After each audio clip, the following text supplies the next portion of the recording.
Inštrument vladavine prava je žal že leta politično orodje v rokah evropske levice. Ta pa ga vsako leto spretno uporablja za boj proti desnici.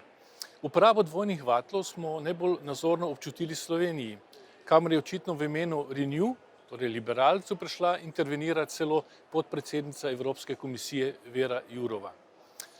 Po njenem sestanku z predsednikom Ustavnega sodišča je namreč to sodišče sprostilo zakon o RTV, katerega implementacijo je najprej samo zadržalo. S tem je vladi omogočilo nasilno odpustitev novinarjev in zamenjavo vodstva RTV ter postavitev novega, ki je po ideološki usmeritvi ekstremno leva, tako kot je leva tudi vlada.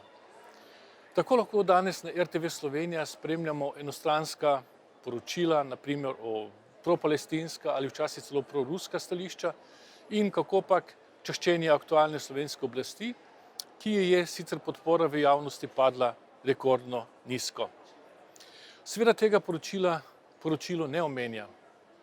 Da ne govorimo o javnem pozivu predsednika vlade po očiščenju opozicije vseh janšistov, torej opozicije, ki jo vodi bivši premier Janez Janša.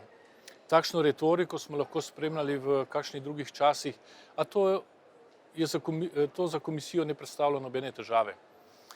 Prav tako poročevalka in Veltova danes v Sloveniji ne vidi težav z vladavino prava ali svobodo medijev, kjer je na oblasti njena opcija. V času vlade Janeza Janše pa je v Slovenijo pošiljala nujno misijo za ugotavljanje dejstev, sklicevala je nujne seje svojega političnega pododbora in klicala po sankcioniranju slovenske vlade.